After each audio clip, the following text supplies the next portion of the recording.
Bibi Bibi Binge Audio.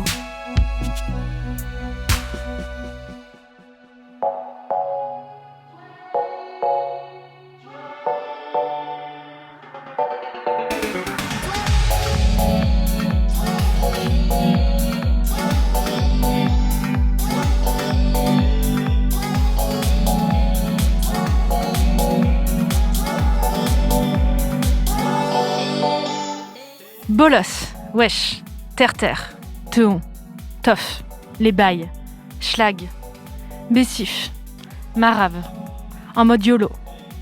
Quand on pense au parler jeune, on pense souvent à des mots, à du lexique.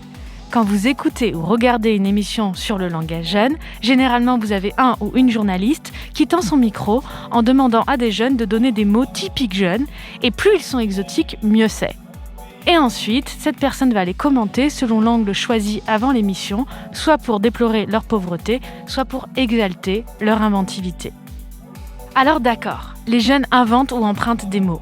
Et il y a d'ailleurs des dictionnaires, comme le dictionnaire de la zone ou le Wiktionnaire, qui les recensent et qui mettent à jour leur description en permanence parce que ces mots changent à une vitesse phénoménale. Mais en réalité, on fantasme beaucoup ce lexique spécifique des parlers jeunes. On en a parlé dans le premier volet sur les parlers jeunes, que je vous conseille d'écouter si ça n'est pas encore fait. Dans ce deuxième volet, on a eu envie de faire autre chose que des listes de mots à la mode du moment. On a eu envie d'aller plus loin, de vraiment décoder des exemples de parler dans tous leurs aspects. On va parler un peu de lexique, mais aussi de syntaxe, de jeux sur le débit, la prosodie, les modulations de l'intonation, tout ce qu'on peut appeler le phonostyle, le style de la prononciation. Et surtout, on va voir comment les linguistes s'y prennent pour étudier ces caractéristiques, pourquoi la méthode du micro-trottoir pose problème, ce que ça signifie, au contraire, de constituer un corpus pertinent de français oral. On en parle avec nos deux invités, les linguistes Françoise Gadet et Ophélie Ferreira. Si on veut donner une chance aux enfants fragiles, ceux qui ont 250 mots au cours préparatoire alors que leurs camarades en ont 2000, c'est pas rien quand même. Pour ce linguiste, 10% de la population française, toutes catégories sociales confondues, ne maîtrise pas suffisamment de mots pour s'exprimer correctement, et tout se joue dès le CP. 20% des élèves y entrent avec 200 à 250 mots seulement de vocabulaire, bien loin des 20% qui maîtrisent les 1200 mots nécessaires. On a entendu deux extraits. Un extrait de l'émission Le Grain à moudre sur France Culture le 10 septembre 2018 et un extrait de l'émission Ensemble c'est mieux sur France 3 Pays de Loire le 8 mars 2016. Dans ces extraits, on a entendu parler de jeunes qui n'auraient que très peu de mots de vocabulaire, 250 ou 400 mots. J'ai demandé à Françoise Gadet ce qu'elle pensait de ce chiffre. Déjà, si on commence par compter, je, tu, il, nous, vous, il, le, la, les, un, une, des, etc., on approche la centaine.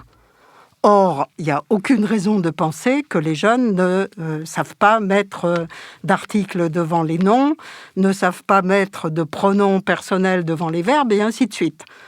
Donc, il ne reste pas beaucoup de place pour cuillère, fourchette, table, voiture, cheval, et ainsi de suite. C'est absurde. Donc c'est impossible ? Impossible. Cette idée selon laquelle certains jeunes n'auraient que 250 ou 400 mots de vocabulaire, on la rencontre très souvent dans les médias. C'est une intox, répandue par un linguiste, Alain Bentolila, qu'on a déjà entendu dans nos extraits.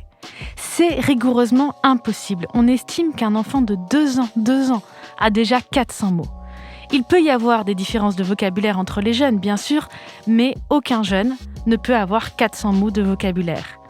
D'ailleurs, une enquête citée par le même Bentolila dans un rapport qu'il signe lui-même, cherchez l'erreur, a montré, dans une classe de CE1, de grandes divergences entre la taille de vocabulaire français des élèves, puisque certains emploient ou comprennent 3000 mots différents, tandis que d'autres atteignent 8000 mots.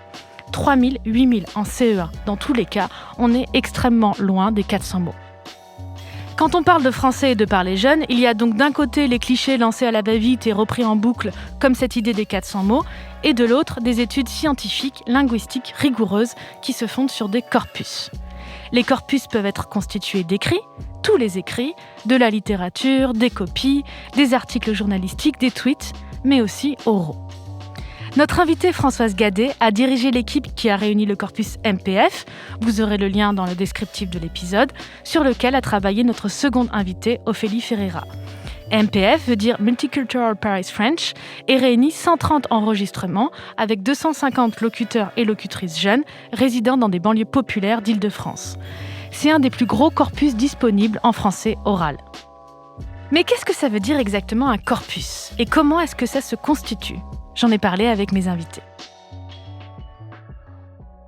Alors, un corpus, c'est une notion relativement moderne, puisque, par exemple, je parlais tout à l'heure du français fondamental, le terme corpus n'y est pas. Donc, vous pouvez rappeler la date ? Alors, le premier ouvrage 50? est de 1956 et le plus connu est de 1964.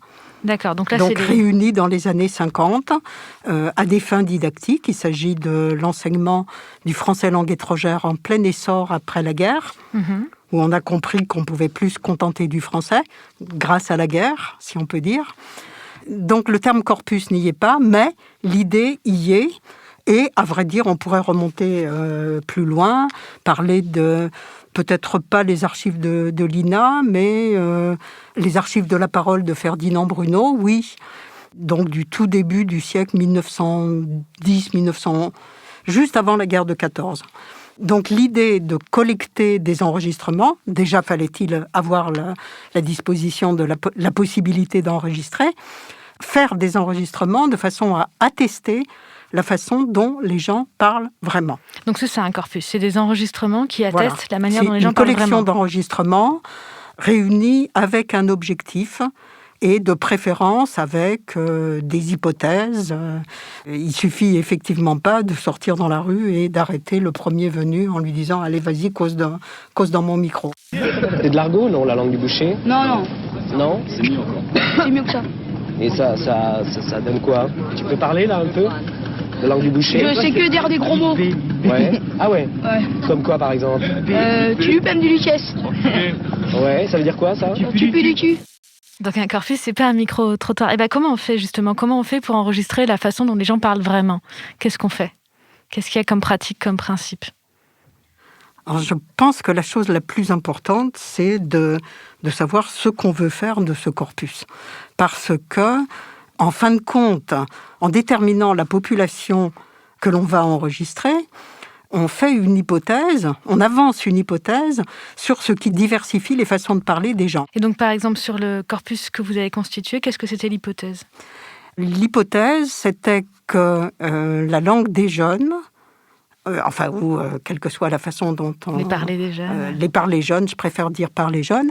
Les parler jeunes vont s'épanouir le mieux qui soit dans des conditions de ce qu'on appelle la proximité. Qu'est-ce que c'est la proximité ? La proximité, c'est des échanges sans grands enjeux sociaux entre des proches. J'essaie de reprendre cette idée d'hypothèse. En fait, en linguistique de l'oral, c'est très difficile d'avoir un échantillon représentatif, comme en sociologie des sondages, où on considère qu'un échantillon représentatif, c'est plus de 1000 personnes qui représenteraient des catégories différentes de la population et constitueraient une France en miniature, en concentré. On ne peut pas travailler sur les parlers de 1000 personnes. C'est un trop gros chiffre. On doit donc faire des hypothèses sur le profil des gens qu'il faut inclure dans une étude, des gens qu'on appelle des informatrices et des informateurs et dont le profil dépendra des objectifs de l'étude. Par exemple, si vous voulez étudier les parlers jeunes en France, vous n'allez pas pouvoir enregistrer tous les jeunes de France. Donc vous allez faire l'hypothèse qu'il y a des différences entre les parlers des jeunes, selon leur aisance matérielle, leur lieu d'habitation, leur genre, et vous allez réunir des jeunes de profils divers pour les comparer entre eux. On fait donc une hypothèse sur les gens avant même de les enregistrer, et après cette hypothèse est infirmée ou confirmée.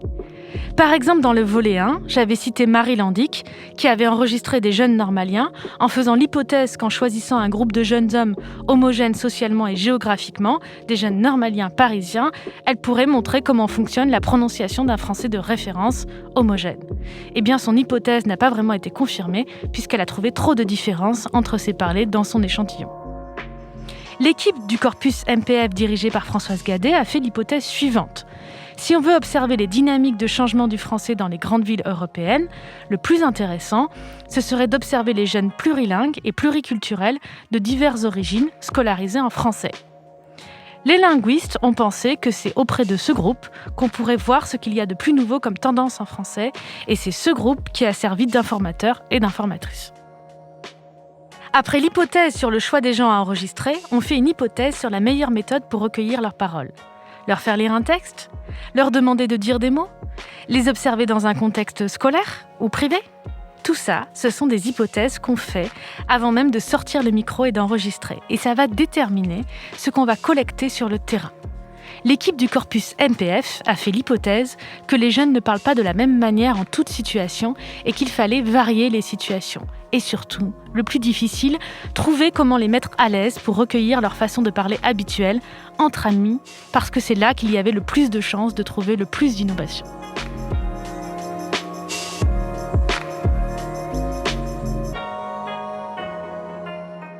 On a tâtonné, on a mis très longtemps, ça nous a pris plusieurs années, je dis nous, avec une équipe de jeunes enseignants et de thésards, qui étaient en général les miens, pas seulement, mais presque tous. On a peu à peu mis au point, abandonné ce qui ne marchait pas, s'orienter le plus fermement possible vers ce qui marchait. Et ce qui marchait, c'était que les gens aient une relation antérieure à l'enregistrement, qu'ils se connaissent, donc qu'il soit naturel pour eux de s'entretenir, et certainement pas de prendre une population comme on va. Évidemment, c'est un gain de temps absolument considérable. On va dans un collège, et puis on prend les enfants les uns après les autres, toute la classe. Vous défilez, vous enregistrez, puis vous sortez, puis c'est le suivant, et ainsi de suite. Ça va beaucoup plus vite. Mais le résultat n'est pas forcément du même ordre. Et pourquoi ? Qu'est-ce qu'il y aura comme... si on fait les différences. Donc vous dites que votre méthode à vous, c'était d'avoir des enquêteurs, qu'il y ait une proximité avec les enquêtés, pour qu'il y ait des échanges plus authentiques, des façons de parler plus authentiques. Et ça, alors est-ce qu'il y a un nom ? Est-ce qu'on peut appeler ça ces entretiens avec un certain type de nom ? Alors, on a appelé ça des entretiens de proximité, dont on a distingué un autre type d'entretien, qui sont les entretiens écologiques. Non, d'ailleurs, ce ne sont pas des entretiens, ce sont des échanges écologiques, c'est-à-dire ce sont des échanges qui auraient pris place que le chercheur enregistreur soit là ou non. Donc on oublie un peu sa présence, en fait. Il y en a un qui a un entretien et l'autre, il est là. C'est pas qu'on oublie sa présence, c'est qu'il est normal qu'il soit là. Oui, parce qu'il fait partie, par exemple, d'une bande de copains. Et qu'est-ce que ça apporte, cette méthode des entretiens de proximité, par rapport à ce que vous dites, aller dans une école et tendre le micro à tout le monde ? Qu'est-ce que ça apporte ? Qu'est-ce que ça permet ? Si c'est une personne en fait qui est extérieure au groupe, les personnes elles risquent soit d'inhiber leur façon de parler qu'elles ont au quotidien, soit d'exagérer aussi leur façon de parler. Et donc c'est ce qu'on a là dans les micro-trottoirs qu'on a entendu, où on dit dis-moi des choses. Et donc là les gens vont essayer de chercher au maximum de lexique et de vocabulaire. Et du coup on n'a pas quelque chose qui est réel, ils vont exagérer. Et je l'ai en tout cas sur certains enregistrements, où au début je vais dire je vais enregistrer, quand bien même je suis proche de la personne. Eh bien, toujours au début, il y a un petit peu une exagération pour dire « Ah, je veux faire bien, je veux te donner un maximum de choses pour que tu puisses décrire. » C'est pas... Ah, tu veux de la langue des jeunes ? Voilà, je vais t'en donner. Un gadjo, c'est un mec, un cum, un lascar. Merde. Un cum. Et meuf, ça prend un E, non ? Non. Pas c'est long. Et comment tu fais alors pour du coup passer outre pour du coup, l'idée, c'est que déjà, j'enregistrais avec mon téléphone portable. Comme ça c'est un élément qui est discret. Ça fait moins peur que les gros micros. Et puis, les personnes vont vite oublier, finalement, le téléphone portable, parce que ça fait partie de l'environnement. On a souvent notre téléphone portable sur la table. Et donc, du coup, au début, quand on réécoute les enregistrements, on entend qu'au début, ils exagèrent pour bien faire. Et puis finalement, au fur et à mesure, ils oublient. Et là, on obtient vraiment une conversation qui est tout à fait naturelle. Et là, on obtient ces enregistrements-là écologiques avec des données Parce que naturelles. toi, tu as été enquêteuse dans le corpus MPF. Oui, on est d'accord. Oui, c'est Alors, ça. tu peux nous expliquer, toi, quel était ton lien de proximité ? Comment tu as fait C'était un ami. Donc, que je connaissais avant même d'enregistrer pour le MPF et avant même de connaître d'ailleurs le corpus MPF. Et puis, je m'intéressais justement aux pratiques langagières des jeunes. Donc, j'ai fait plusieurs types d'entretiens. J'en ai un peu parlé tout à l'heure, les entretiens Enfin, vraiment les entretiens dits de proximité où je vais poser des questions sur la langue des jeunes, etc. Est-ce que ça existe? Pourquoi ils penseraient que ça existe ou pas? Etc. Donc là, c'était dans des contextes vraiment dans son environnement familier, quoi. C'était chez la personne, on discutait autour d'un verre, voilà, autour d'un repas. Et la proximité, c'était le fait que vous connaissiez aussi votre âge. Oui, aussi notre âge, tout à fait. Donc du coup, je faisais vraiment partie du cercle de cette personne, puisqu'on avait le même âge. Donc on était amis, on avait le même âge, on venait du même milieu aussi. Donc, mais est-ce que pour enquêter sur les parlers jeunes, il faut être jeune? Il faut faire les personnes qui vont être enquêteurs, est-ce qu'il faut que ce soit des jeunes? Ça pose une grande question qui a fait couler beaucoup d'encre en sociologie et en ethnologie. Quel est le meilleur enquêteur possible pour une situation donnée? Ouais. La réponse n'est pas simple. Ce qui est certain, c'est qu'on n'obtiendra pas nécessairement la même chose. Par exemple, Nasser, l'enquêteur dont je parlais tout à l'heure, qui semble lui-même un peu préoccupé par des questions d'identité, c'est quelque chose qui affleure. Il a fait 8 entretiens, je crois, 8 enregistrements. Dans tous ces enregistrements, les questions d'identité affleurent. Donc, on ne peut pas s'empêcher de se dire, tiens, d'une façon ou d'une autre, il a orienté la teneur de l'entretien. Et en fait, c'est ça, un enregistrement. Alors, sociolinguistique, ça se discute, mais sociologique ou ethnologique, ça serait sûrement ça, le fait qu'il s'agit d'un échange situé entre un enquêteur qui n'est pas une entité abstraite, mais qui est une personne bien particulière, d'un certain âge, d'un certain milieu, d'un certain statut, de certaines qualités, etc., avec un enquêté bien particulier lui aussi. Donc c'est une rencontre entre 2 personnes. On enregistre, ça c'est pour l'enregistrer. Comment est-ce que vous sélectionnez après? Est-ce que vous gardez tout ce qui est enregistré ou pas? Comment est-ce que, si je prends les étapes de constitution d'un corpus? Alors, un corpus, je ne me permettrai pas de parler en général des corpus. Mais nous, ce qu'on a fait, c'est en tout cas au début où on tâtonnait beaucoup, on se réunissait à peu près 1 fois par mois, toute l'équipe, enfin le plus grand nombre de gens possible, et on écoutait les enregistrements et on discutait. On discutait sur chacun. Alors, c'était intéressant de voir qu'au fur et à mesure, on en refusait de moins en moins. Et je ne crois pas que c'était parce qu'on était devenus plus tolérants. C'est que les enquêteurs, dans leur démarche d'enquête, les enquêteurs avaient très bien compris comment désamorcer telle ou telle difficulté. Mais au début, on en a récusé pas mal. Effectivement, comme disait Ophélie tout à l'heure, soit par excès, soit par défaut. Et Ophélie, est-ce qu'il y a des moments en tant qu'enquêteuse, tu as fait des erreurs que tu t'es dites après, ça je referai pas, ça me permettait pas d'avoir une bonne situation d'entretien. Qu'est-ce que tu as appris à faire, à ne pas faire, par exemple? Comme le cas du thésard, là, Nasser, qui avait orienté beaucoup la discussion autour de la question identitaire. Moi, je sais que j'ai beaucoup orienté au début la question autour du langage des jeunes ou façon de parler des jeunes. Et du coup, je pense que je le referai peut-être pas à l'avenir. Mais encore une fois, c'est quand même... Pourquoi tu le referais pas? Parce que du coup, j'ai orienté les questions et du coup, j'obtenais forcément les réponses que j'avais envie d'entendre, c'est évident. Mais en tout cas, il y a quelque chose qui est quand même très intéressant dans ces enregistrements et c'est pour ça que je pense que c'était intéressant de les garder. En tout cas, moi, j'ai gardé tous mes enregistrements et j'ai essayé de transcrire ce que je pouvais parce que ça demande du temps, en fait, de transcrire et de réécouter tout. Mais ce qui est intéressant de voir, c'est que les personnes, justement, elles s'adaptent. Donc c'est pour ça que j'ai tout gardé, quand bien même j'ai trop orienté la conversation, ou bien c'était pas assez naturel. J'ai choisi de garder les enregistrements parce que là, on voyait vraiment que la personne, elle s'adapte. Parce que là, c'est un sujet qui me mettait mal à l'aise. Ça te montrera autre chose. Ça te montrera une stratégie d'adaptation. Tout à fait. Du coup, je trouve que c'est quand même intéressant d'avoir Tant aussi... qu'on a conscience, effectivement, de qu'est-ce qu'on a créé comme situation d'énonciation et qu'est-ce qu'on analyse, tout à fait. Justement. Et si on les écoute, ces fameux extraits, alors, on va en écouter un, le fameux extrait Manège. Moi, j'ai des cousins en 80, ils ont de l'argent. Je vais aller les voir, je vais dire, ouais, venez, donnez-moi un peu d'argent, je vais monter des manèges.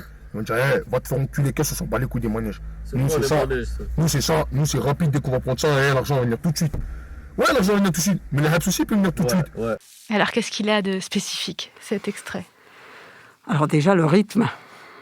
On a fait le calcul, ce passage-là et le passage à l'intérieur duquel ça vient.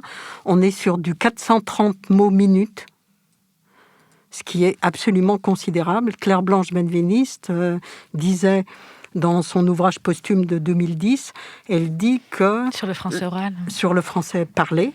Elle dit que l'ensemble des corpus qui ont été réunis par le groupe qu'on appelle Corpex maintenant, donc le corpus d'Aix-en-Provence, le lieu où l'essentiel a été réuni. L'ensemble des corpus se situe entre 110 et 350 mots minutes. Et elle considère que 350 mots minutes, c'est très très rapide. Donc là, on est à 430. Alors ensuite, il y a un mélange, on voit un certain nombre de mots d'argot ou de grossièreté traditionnelle, et qu'est-ce qu'on s'en bat les couilles des manèges. Les mots arabes, le hebs aussi peut venir tout de suite. Le hebs, c'est la prison.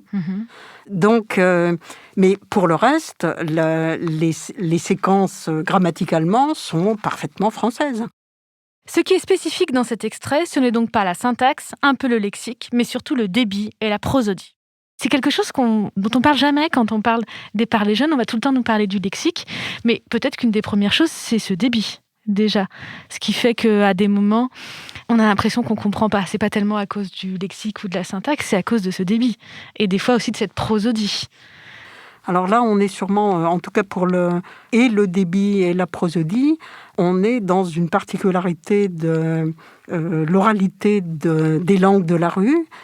C'est une qualité dont il faut faire preuve quand on est dans ce type d'échanges sociaux, montrer qu'on maîtrise parfaitement l'oralité et qu'on est capable d'une performance presque.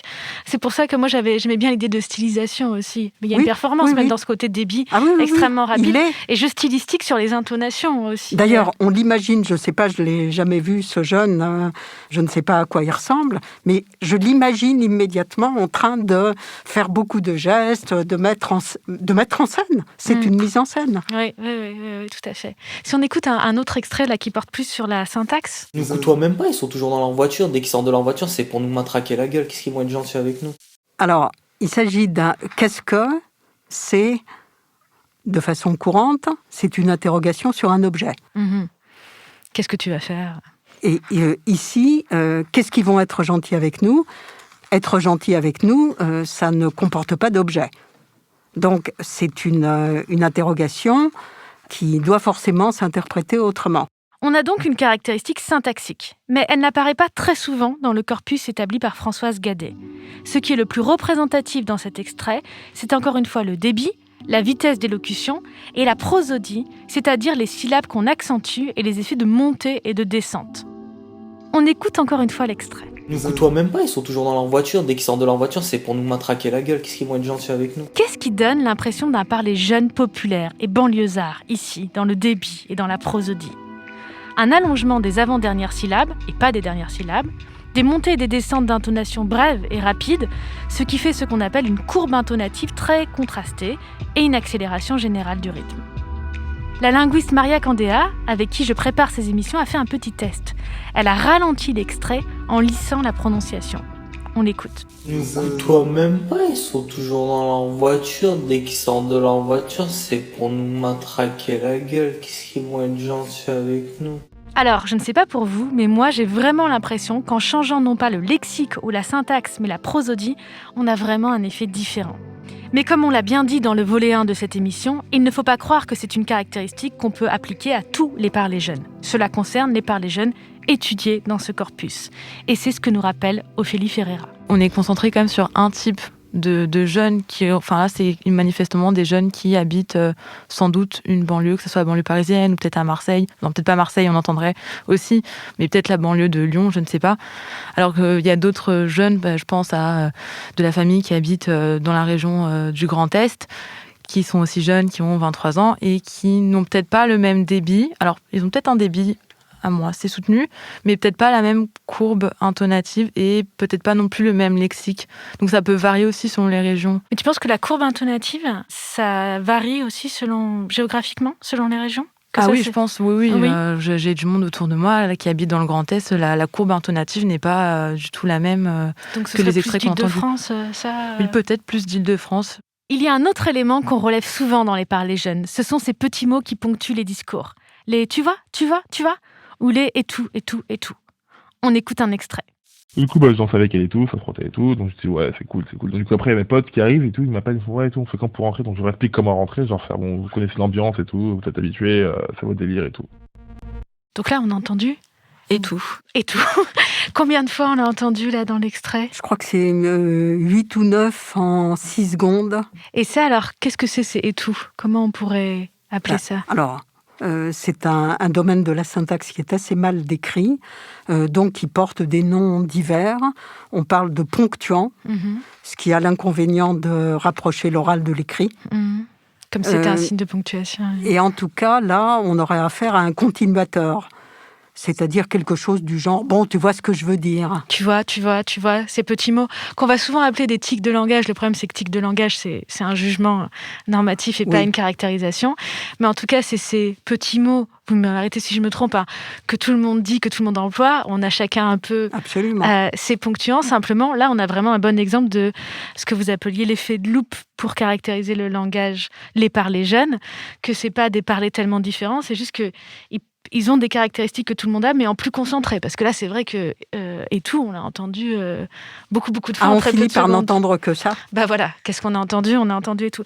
Mais ce qui est drôle, c'est que on l'interprète pas de la même manière selon qui le dit. Je réfléchissais à ce qu'on appelait ces tics de langage et j'avais trouvé un extrait dans Proust où il y a Albertine qui dit tout le temps c'est vrai. Ce qui est quand c'est dans la bouche de certains jeunes ou en anglais really. Ça énerve des fois quand on entend trop ça. Et dans Proust, il y a des passages où il interprète c'est vrai, c'est bien vrai comme... Il nous dit, mais par instant, je cite Proust, mais par instant, certaines manières de parler d'Albertine me faisaient supposer, je ne sais pourquoi, qu'elle avait dû recevoir dans sa vie encore si courte beaucoup de compliments et de déclarations et les recevoir avec plaisir, autant dire avec sensualité.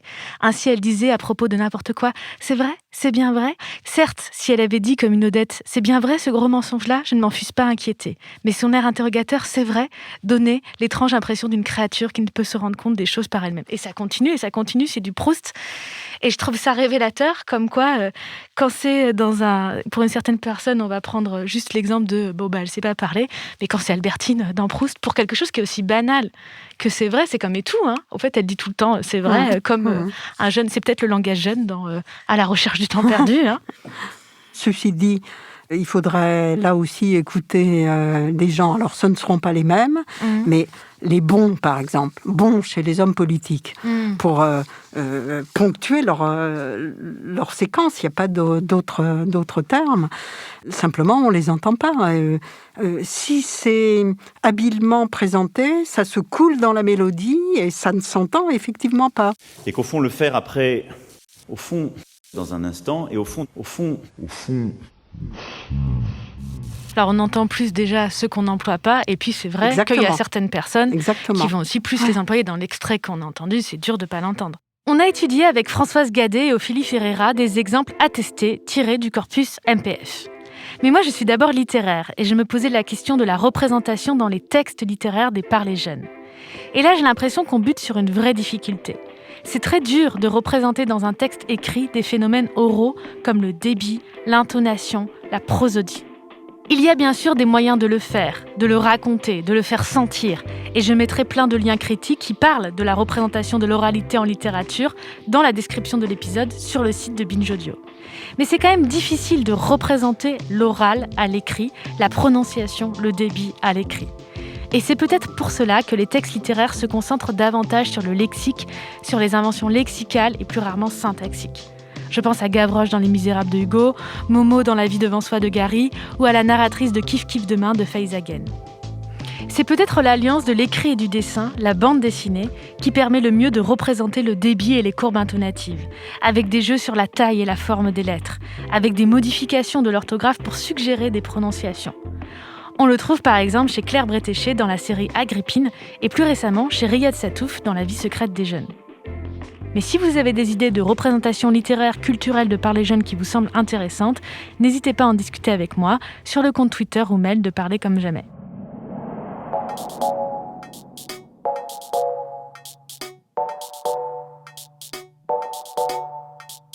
Finalement, qu'est-ce que cette étude de corpus nous a montré ? Déjà que pour étudier ce qu'on appelle des parlers jeunes, il faut réfléchir à comment s'y prendre. Sinon, on recueille des caricatures ou des discours adaptés aux journalistes ou aux profs, parce que oui, les jeunes savent aussi jongler avec le langage et comprennent très bien ce qu'on attend d'elles ou d'eux, peuvent jouer le jeu, surjouer le jeu ou au contraire, refuser de le jouer. Ensuite, une fois qu'on a réussi à faire des enregistrements pertinents, qu'est-ce qu'on trouve ? Un rythme de parole particulier, qu'on peut appeler phonostyle, des mots qui changent tout le temps mais sur des domaines restreints, un peu comme le jargon professionnel de votre métier, et quelques nouveautés syntaxiques qui font plaisir aux linguistes. Au fond, dans les parlers jeunes, on trouve surtout du français oral. Et peut-être qu'après tout, les jeunes sont des locutrices et des locuteurs comme les autres. Voilà, c'était la fin de ce deuxième volet de cet épisode de Parler comme jamais sur les parlers jeunes. Parler comme jamais est un podcast coproduit par Binge Audio et par le dictionnaire Le Robert, créé par Laëlia Véron et réalisé avec la collaboration scientifique de Maria Candéa. Cet épisode a été produit par Marika Mathieu et réalisé par Adèle Itel El Madani, que je remercie de tout cœur. À très vite pour un nouvel épisode de Parler comme jamais.